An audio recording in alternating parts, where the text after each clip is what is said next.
sandali lang. Uy, kuya. Thank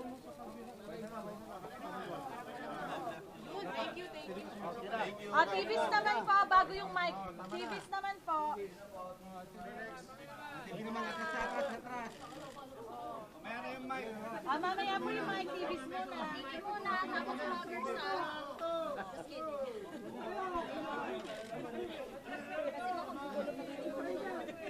TV muna.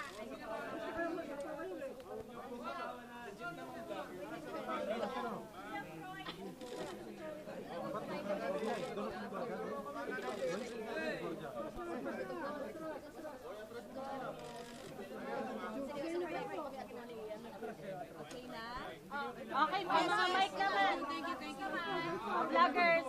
Sige, vlogger.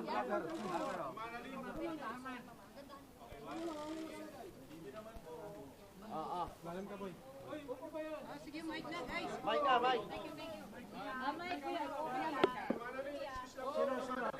Kuya, okay na, saan ka? Ma'am, excuse ka, ma'am. Taas mo pa, kuya. Sige po.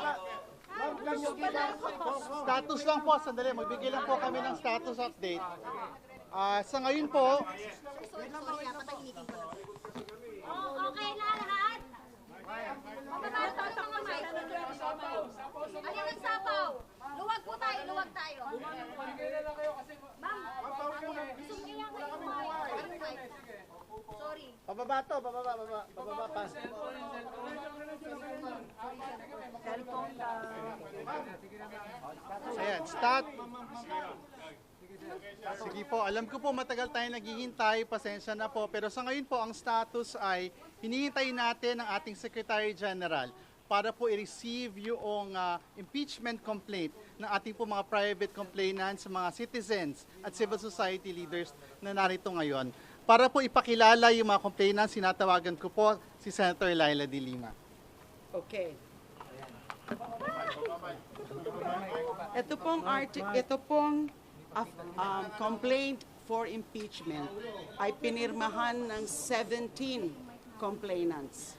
Ang mga galing sa civil society organizations, galing din sa religious sector, galing din sa ibang grupo.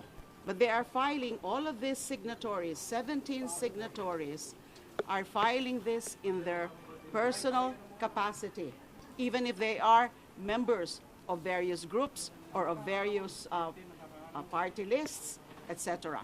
So, 17 po sila. Ang mga nag-file po ay sila former Secretary Ging Deles,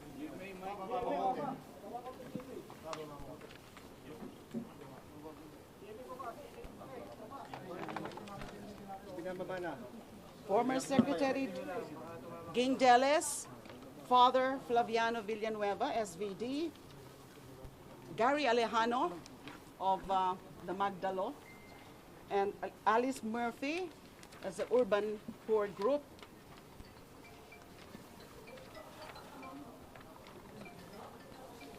Francis Aquino D, that's Kiko D, Mr. Eugene Louis Gonzalez,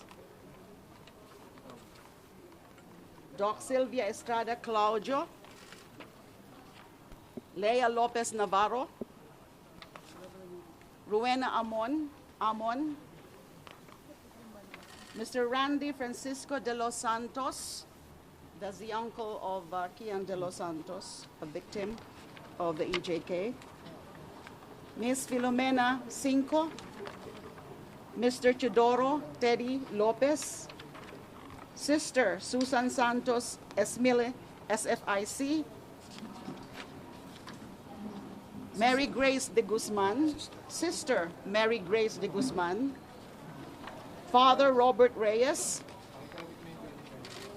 Miss Maria Yvonne Cristina Jereza. So those are supposed to be 17 signatories. Ma'am, ground for impeachment? Ang grounds po ng impeachment, bale 5 po. It was actually condensed into 4 grounds as indicated in the articles of impeachment, pero 5 po sila. So out of the 6 grounds for impeachment laid down in the Constitution, 5 po yung grounds. Culpable violation of the Constitution, graft and corruption, bribery, betrayal of public trust, and other high crimes. So ang wala lang na ground for impeachment is treason. So majority of the grounds are present. And there are a total of 24 articles of impeachment as discussed in the 33 page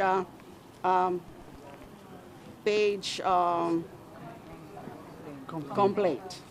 So among the articles po are the misuse, the failure to account, the intel and confidential funds of both the Office of the Vice President and also of the Department of Education. And nandyan din po yung grounds like yung kanyang mga threats, yung kanyang mga rants during the press con in October 18 and the second one in November 2024. Because these are very unbecoming and these are actually betrayal of public trust because these are also high crimes, yung kanyang mga threats doon sa latest na mga rant niya o kanyang mga meltdown. Meron din as an article about her involvement also in judicial killings during her term as mayor of Davao City. There are other grounds. Let me just so that I can be very sure of this.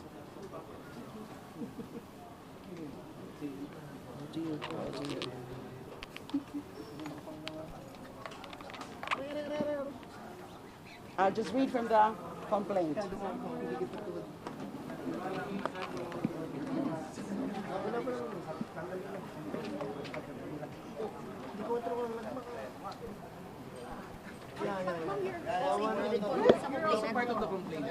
Complainant din po kayo, ma'am? No, I did not sign as a complainant. I'm supporting this move, and at the same time, I was designated by the group as a spokesperson. But there are actually two signatories who are part of the ML, or Mamamayang Liberal, in the same manner that there is a signatory, part of Magdalo, and a signatory, part of Akbayan. And the endorser is Congressman Percy of Akbayan. Based on your information, where is the Secretary General? O for sure ba, i-receive ngayon ng Office of the Secretary General yung impeachment complaint niyo? Opo, yun po ang ano namin. Pinapahintay nga po kami. Kasi I think he's attending to another official duty of his. So his staff told us to just wait for him. So this will definitely be filed today.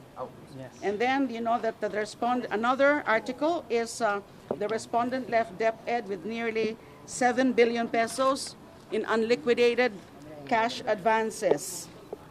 Isa po yun sa mga articles. And then there's the rigged bidding of laptops and other electronic devices during respondent's time as DepEd secretary.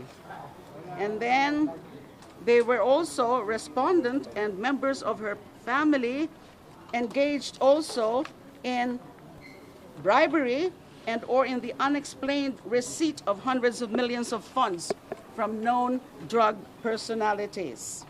And then we also cited, the complainants also cited as among the articles of impeachment, the respondents' acts of coddling, defending, and otherwise acting as an enabler of Pastor Apollo Kibuloy. So we will be filing this, and it's good that The section is here. Ma'am, how do you feel lang? Kasi si President Marcos has already sent a message to Mag-file muna po kami, babalik po kami sa inyo after filing. Isang tanong lang. How do you feel po na, the President has already spoken and he said to the congressman, the House leaders na huwag na natin pagtutunan ng pansin impeachment? How do you feel po? Okay, Paano to usad? under the Constitution, a citizen can actually file an impeachment with a member of the House of Representatives as an endorser. And So Sorry, go ahead po. So, hindi namin tinitingnan yung mga ganyan because ayaw nga namin yan na maging, ma-perceive kami as favoring any of the political protagonists now, di ba? Talagang decision po ito ng mga individual na mga nag-file coming from various groups. Ayaw naming kumumpas o sumama sa kung anuman na mga moves nila, yung mga nasa gobyerno ngayon, including the president. We cannot be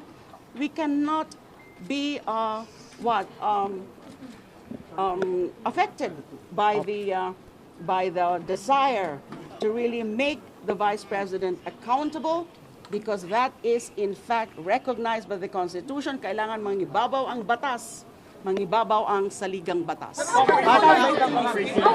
Sige po. Ang akbayan po ay mag-e-endorso nitong impeachment complaint sa kabila po ng mga balita noong nakaraang linggo na may mga sinabi ang Malacanang at ilang political leaders na huwag daw pong ituloy.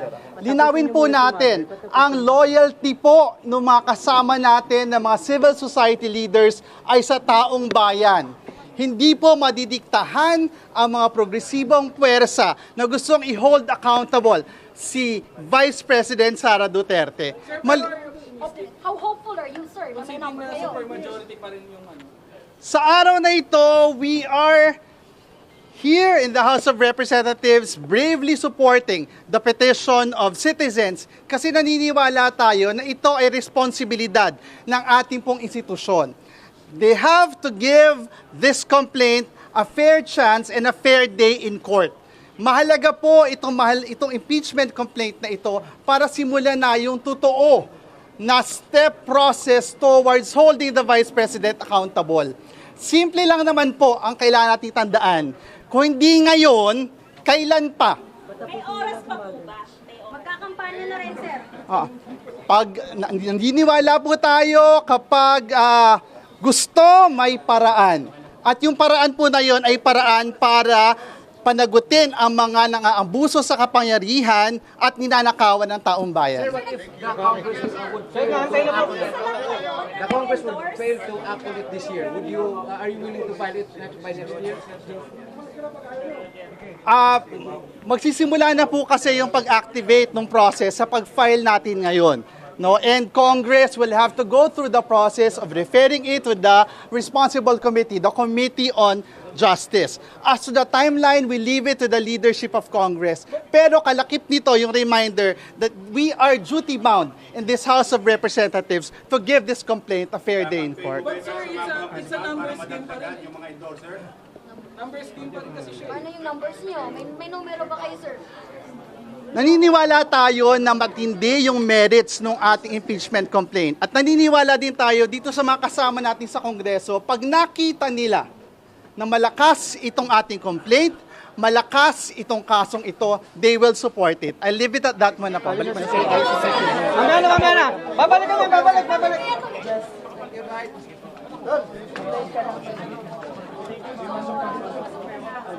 Madam